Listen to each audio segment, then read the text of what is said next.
Ce dimanche 4 mai 2025, l'espace sacré du village du Mayi a accueilli une cérémonie capitale pour la transmission de l'héritage Batanga. Sous le regard des anciens, 109 enfants ont été initiés au fondement de la culture dans un cadre pédagogique et structurant. Contrairement aux idées véhiculées par la masse populaire, cette initiation ne revêt aucun caractère mystique. Il s'agit d'une immersion éducative où les jeunes apprennent par les jeux et les récits les valeurs et l'histoire de leur peuple. À travers ce passage, ils s'engagent à préserver et perpétuer les traditions du peuple de l'eau.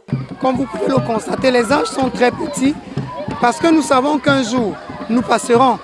Et il faudrait bien que les générations qui viennent soient capables de relayer aussi cette histoire, de la pérenniser comme les générations qui nous ont légué cette histoire l'ont fait avec nous.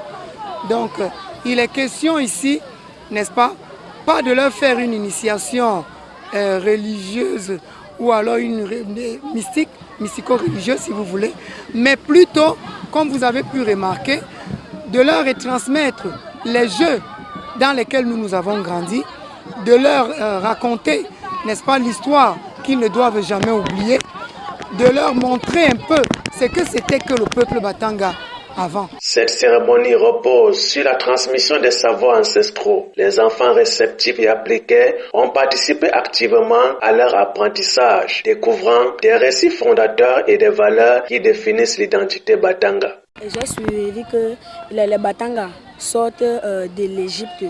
Bon, d'ici moi, je pensais que les Batanga sortaient juste des tribus. Bon, c'est aujourd'hui qu'ils apprennent qu'ils sortent de l'Égypte. Et j'ai aussi appris que quand ils sont venus ici, ils ont trouvé d'abord en premier lieu les Pygmées.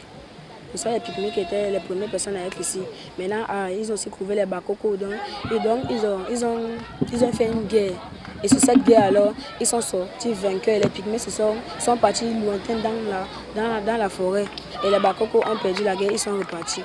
Dans le cadre de la 109e édition du Mayi, cette étape d'initiation s'inscrit dans une série d'activités visant à renforcer l'attachement des nouvelles générations à leur culture. En attendant l'apothéose du 9 mai prochain, les festivités se poursuivent au village du Mayi, affirmant la richesse et la pérennité du patrimoine du peuple Batanga. Alors que la mondialisation bouscule les traditions, la communauté Batanga réaffirme sa volonté de sauvegarder ses repères culturels et son identité.